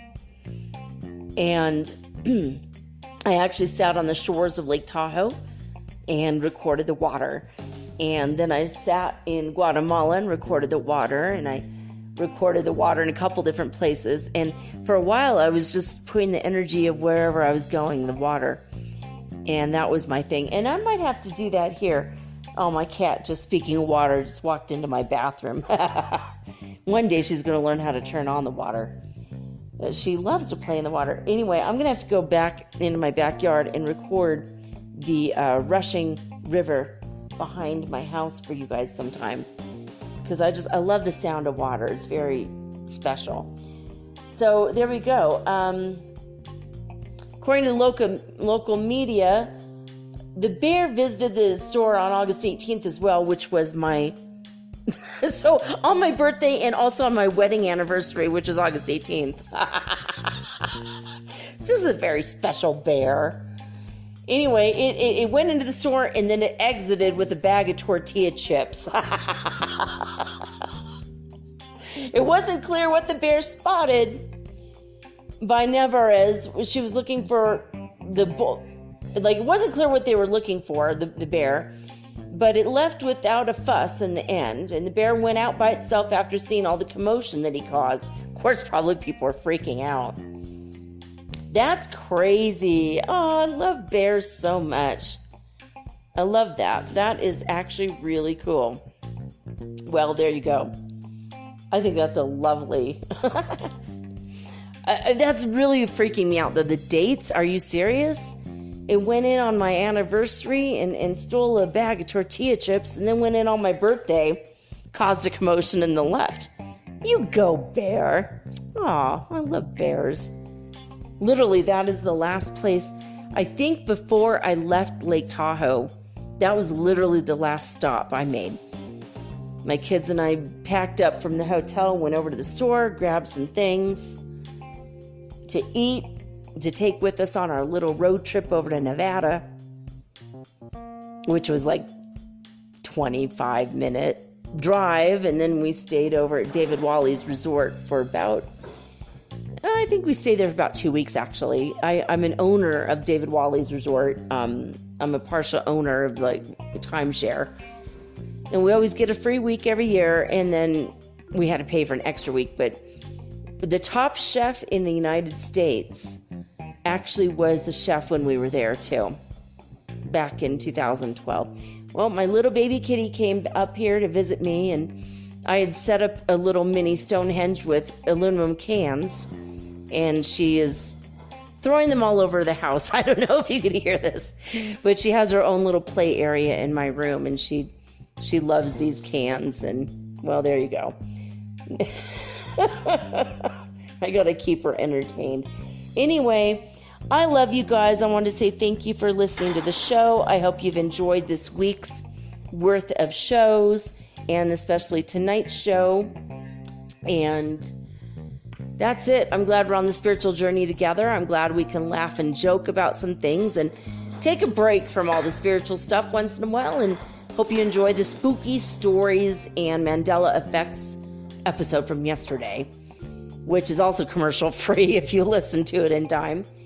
I always put the commercial things in place, so if you listen to this a week from now and I have a new sponsor, then it will have commercials in it, but it's commercial free, at least, for today. Anyway, well, that's it. that's it for the week. Woo! It seemed like it was a long week, and then it also seemed like it went really fast. Time is very strange these days. So keep it in mind as you enjoy your final weekend of Mercury retrograde, because the election's on Tuesday and Mercury goes direct on Wednesday. So make sure that you drink plenty of water and get plenty of rest. We will be hit by a pretty massive solar flare on Sunday. So just be prepared, for that. Anyway, that's it. That's all she wrote. And by she, I mean me.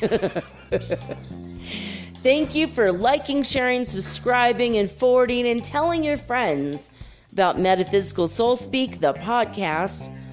And tell everybody you can find me at anchor.fm/metaphysical.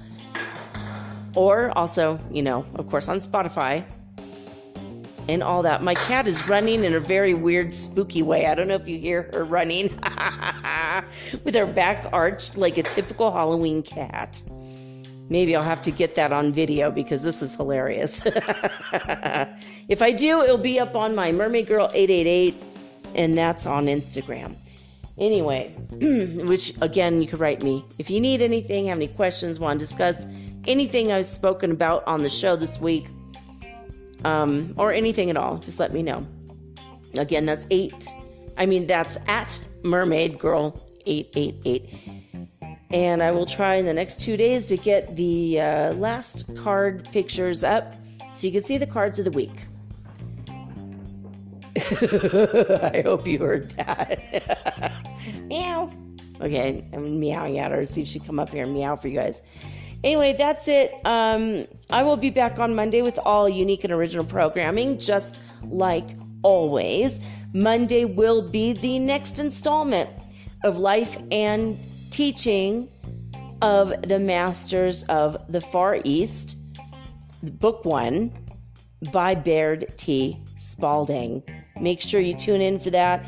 If you haven't heard any of those, we have 4 episodes of me reading this book. It's an incredible book about him finding actual spiritual masters and the miracles surrounding these incredible people. So that will be on Monday. I hope you guys have a happy, safe, and sane Halloween. Remember that Saturday is a full moon, the blue moon. It's time for rituals, witches. I hope you enjoy. Happy Halloween. All right, that's it, guys. I'm signing off with peace and joy and the high vibes of the holy 5th dimension. Till next time, guys. Peace.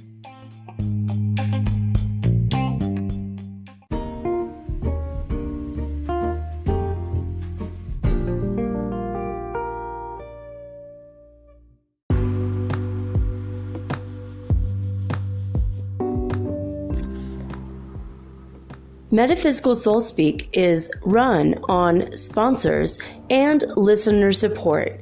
This means listeners like you. If you are so inclined to support my efforts and my little podcast, please visit me at anchor.fm/metaphysical and pledge an amount of your choosing today. Thank you.